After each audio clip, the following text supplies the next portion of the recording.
हमारा इस वक्त जो मार्कअप रेट है वो भी आप देख लें 11% पे है, और जो मार्क इस वक्त जो रीजन में है वो 3 से 5 या 6% तक है।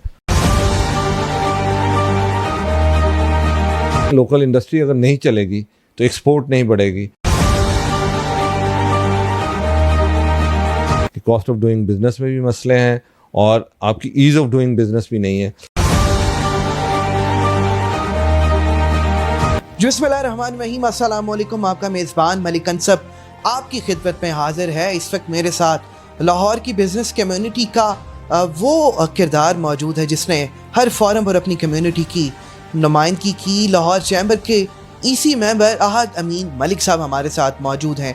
अहद अमीन मलिक साहब अपने खूबसूरत अंदाज़े बयां, अपने आला इखलाक की वजह से पूरी लाहौर की तजारती हलकों में हर दिल अजीज़ रहनुमा तस्वुर होते हैं, और आज भी हर बार की तरह अपनी कम्युनिटी का अलम, अपनी कम्युनिटी की आवाज़ को पूरी दुनिया तक पहुंचा रहे हैं। वफाकी हुकूमत के बाद पंजाब हुकूमत भी बजट 2025-26 अनाउंस कर चुकी, और इस बजट पर चीफ पैटर्न प्याफ मियाँ अंजुम निसार और अहद अमीन मलिक साहब ने all over the Pakistan business community की भरपूर नुमाइंदगी की है। इस बजट में जो तजावीज़ हुकूमत पाकिस्तान को दी थी, और उसके बाद हुकूमत ने जो ताजर बरादरी के साथ सलूक किया है, तफसीली बात की है। आज फिर बात करने मलिक साहब के पास आए हैं। मलिक साहब, बहुत शुक्रिया आपकी कीमती वक्त का। यकीनन पूरे पाकिस्तान की बिजनेस कम्युनिटी की आपने नुमाइंदगी की है, उनकी आवाज़ को बुलंद किया है। जो तवक्कुआत हुकूमत से वाबस्ता की थी, क्या देख रहे हैं, हुकूमत पूरा उतर पाई? बिस्मिल्लाहिर्रहमानिर्रहीम। देखिए जी, जो लाहौर चैम्बर ने अपनी बजट प्रपोजल्स भेजी थी उन पे तो कोई अमल नहीं हुआ, और जो इस वक्त बजट आया है आप उसमें देख सकते हैं कि लोकल इंडस्ट्री की कोई प्रोटेक्शन नहीं हुई। उन्होंने ड्यूटीज़ भी कम करने जा रहे हैं अगले 5 सालों में। तो जब आपकी जो इंपोर्ट है उनकी ड्यूटीज़ भी कम होंगी, और यहाँ पे जो इंडस्ट्री है उसकी कॉस्ट ऑफ डूइंग बिजनेस वो कम नहीं होगी। आपकी जो इलेक्ट्रिसिटी है वो जो इस वक्त पाकिस्तान में 12 सेंट पे है और हमारे रीजन में 6 से 8 सेंट पे है, तो हम कम्पीट कैसे करेंगे? और फिर हमारा इस वक्त जो मार्कअप रेट है वो भी आप देख लें 11% पे है, और जो मार्क इस वक्त जो रीजन में है वो 3 से 5 या 6% तक है। तो उसमें भी इतना बड़ा गैप है, जिसकी वजह से लोकल इंडस्ट्री के लिए तो इस वक्त कुछ नज़र नहीं आ रहा। और देखें, लोकल इंडस्ट्री अगर नहीं चलेगी तो एक्सपोर्ट नहीं बढ़ेगी, और एक्सपोर्ट भी नहीं बढ़ेगी, और लोकल इंडस्ट्री अगर नहीं चलती तो जॉब क्रिएशन भी नहीं होगी, फिर आपकी लॉ एंड ऑर्डर भी ख़राब होगी। तो जिसकी वजह से ये चीज़ें कि कॉस्ट ऑफ डूइंग बिजनेस में भी मसले हैं और आपकी ईज़ ऑफ डूइंग बिजनेस भी नहीं है। क्योंकि जिस तरह ये मामलात हैं इस वक्त FBR के भी तो मुश्किलात हैं बिज़नेस कम्युनिटी के लिए, इंडस्ट्री के लिए भी, ट्रेडर्स के लिए भी। तो इस वक्त डर और खौफ की जो इस वक्त फ़िज़ा है, उस वजह से आपका जब बिज़नेस एक्टिविटीज़ कम होंगी तो गवर्नमेंट का रेवेन्यू भी कम होगा। आप देखेंगे इस दफ़ा उन्होंने अपना जो रेवेन्यू का टारगेट है वो 14,000 अरब कर दिया है, जो पिछले साल से तकरीबन 19-20% ज़्यादा है, और पिछले साल का 1 से 1,000 या 1,500 अरब का शॉर्टफॉल भी चल रहा है। आप ये देखेंगे ये 3500 का जो डिफरेंट आ रहा है 3500 अरब का, तो ये आप नए टैक्स लगा के पूरा करेंगे। आपकी इस वक्त जो इन्होंने पेट्रोल पे कार्बन लेवी कर दी है, उसकी वजह से भी आपकी 2.5 रुपये जब आप कार्बन लेवी ऐड करेंगे तो आपकी इंडस्ट्री की कॉस्ट बढ़ जाएगी। तो उस वजह से ये चीज़ें जो हैं आपकी बिज़नेस कम्युनिटी के लिए मुश्किल ही है, और आपकी जो इस वक्त मसला है वो कॉस्ट ऑफ डूइंग बिज़नेस का है, जो इस वक्त सबसे बड़ा मसला है। इस वक्त इसमें आप ये देखें कि किसी भी मुल्क के लिए आपकी एनर्जी की सिक्योरिटी बहुत ज़रूरी है, और उसके लिए आप ये देखें कि आपकी एनर्जी जो है वो सस्ती होगी तो आपकी इंडस्ट्री चलेगी। फिर उसके बाद आपके पास वाटर सिक्योरिटी होना बहुत ज़रूरी है।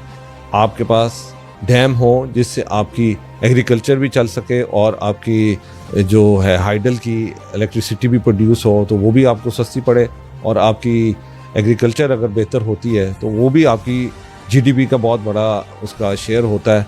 आप ये देखें कि इंडिया में इस वक्त आपकी यील्ड जो है वो कितनी ज़्यादा है और हमारे मुल्क में कम है। अगर हमारे मुल्क में एग्रीकल्चर के लिए आप पेस्टिसाइड्स को और इसमें यूरिया को, खाद को, और बीज जो हैं सीड्स हैं उनको आप सस्ता करेंगे, और सीड्स पे जो आप रिसर्च करेंगे तो हमारी जो अगर इसमें यील्ड और प्रोडक्शन बढ़ेगी पर एकड़, तो वो आपकी GDP को भी इंक्रीज़ देगी। फिर इसी तरह फूड सिक्योरिटी बहुत ज़रूरी है कि आपकी जो चीज़ें हैं, आप एक एग्रीकल्चर मुल्क हैं और अगर आपको बाहर से इंपोर्ट करना पड़े अपनी फ़ूड के लिए, तो वो आप अगर अपना डॉलर्स को सेव करें तो आपके जो फॉरेन रिजर्व हैं वो भी बढ़ सकते हैं। तो इसलिए ये 3 चीज़ों का भी ख्याल रखना चाहिए। डेफिनेटली बहुत शुक्रिया। और नाजरीन, बड़े मुफस्सिल अंदाज में पूरे पाकिस्तान की बिज़नेस कम्युनिटी को मलिक साहब ने हर फोरम पर उजागर किया और आज एक बार फिर अपनी कम्युनिटी की आवाज़ बने। मलिक साहब, एक और सवाल आपसे पूछना चाहता हूँ। गुज़िश्ता कई दिनों से ईरान और इसराइल की कशीदगी के बायस इस वक्त पूरे खित्ते में यकीनन अजीब सी सूरत हाल पैदा थी और उसके बाद ये देखने में आया कि इसराइल, जो कि नाकाबिल तस्खीर समझता था अपने आप को ईरान के मिसाइलों के आगे, जब वो बेबस दिखाई दिया तो ना सिर्फ उसने सीज़ फायर किया बल्कि अपनी गलती को तस्लीम किया। भारत के साथ पाकिस्तान की जंग के बाद जिस तरह पाकिस्तान का मोराल यूं बुलंद हुआ और ऊपर की तरफ किया, क्या देख रहे हैं? उम्मत मुस्लिमा का जो मोराल है वो इस वक्त पूरी दुनिया में बुलंद हो चुका है। जी, आप ये देख सकते हैं कि जो पाकिस्तान और इंडिया की जब जंग थी तो उस वक्त हमने उनको यही कहा था कि ये जंग आपने शुरू की है, ख़त्म हम करेंगे। और यही हुआ। आपने देखा कि जब उन्होंने पहले दिन अटैक किया, उनके उसमें 6 जहाज़ गिराए गए और उसमें जितने दुनिया के जदीद तरीन जहाज़ थे। फिर उसके बाद जब उन्होंने दोबारा फिर आपकी एयर बेसिस पे अटैक किया और फिर जो 10 मई को उनको जवाब दिया गया वो आपके सामने, तो वो जंग फिर उसके बाद हमने ही ख़त्म की थी और उनको एक ऐसा जवाब दिया था कि आइंदा वो इस चीज़ की जुर्रत नहीं कर सकेगा। और इसमें अल्लाह ताला की हम पे बड़ी करम नवाजी रही है कि अल्लाह ताला ने हमें बहुत ही इज़्ज़त से नवाजा और उसमें हमारे साथ हमारे दोस्त ममालिक भी साथ खड़े थे। उसमें चाइना साथ था, टर्की था, अज़रबैजान था और भी बहुत से मुल्क जो हमारे साथ थे। और अब जो ये इसराइल ने जिस तरह ये जुर्रत की थी और ईरान पे एक हमला कर दिया, हालांकि उसके इस वक्त टॉक्स चल रहे थे, उसके साथ मुज़ाकरात चल रहे थे अमेरिका के साथ, और उसने उसको भी सबोताज किया और ईरान पे एक ज़ालमाना उसने अटैक कर दिया, जिसकी वजह से फिर आप देखेंगे काफ़ी नुकसान हुआ। फिर उसको भी जिस तरह जवाब मिला और उसके साथ ईरान के साथ पाकिस्तान उसके साथ खड़ा था। और आप देखें कि जब अमेरिका ने भी ईरान पे हमला किया तो पाकिस्तान ने ईरान का ही साथ दिया। और आप देखें कि जितने ज़्यादा से ज़्यादा मुस्लिम ममालिक ईरान के साथ थे और अल्लाह ताला की मदद शामिल थी।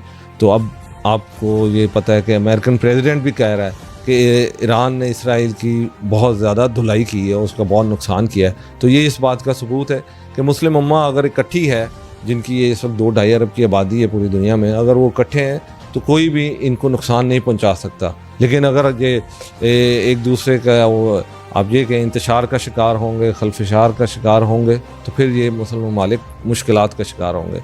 तो इनकी यूनिटी में इनकी फ़तह है और अल्लाह ताला ने दोनों महाज़ों में यहूद व नसारा को ज़िल्लत दी है और हमें मुसलमानों को अल्लाह ताला ने फ़तह दी है। तो यह हम अल्लाह का शुक्र अदा करते हैं। बहुत शुक्रिया नाज़रीन। आहद अमीन मलिक साहब हमारे साथ मौजूद थे और यही उनका कहना था कि अगर पूरी दुनिया में उम्मत मुस्लिमा यकजा हो जाए, यूनाइटेड हो जाए, तो पूरी दुनिया में कोई ऐसी ताकत नहीं जो रसूलुल्लाह सल्लल्लाहु अलैहि वसल्लम की उम्मत को ज़ेर कर सके। और बजट पर हमेशा की तरह इस बार भी मुफस्सल गुफ्तगू की है और पूरे पाकिस्तान की बिज़नेस कम्युनिटी को की नुमाइंदगी की है। इजाज़त दीजिए, अल्लाह ताला हम सब का हामी और नासिर हो। पाकिस्तान जिंदाबाद। What does it take to dream, to aspire, to be better every day? It takes vision to pave the way for a better future. It takes discipline to create synergy. And it takes courage to step into the light.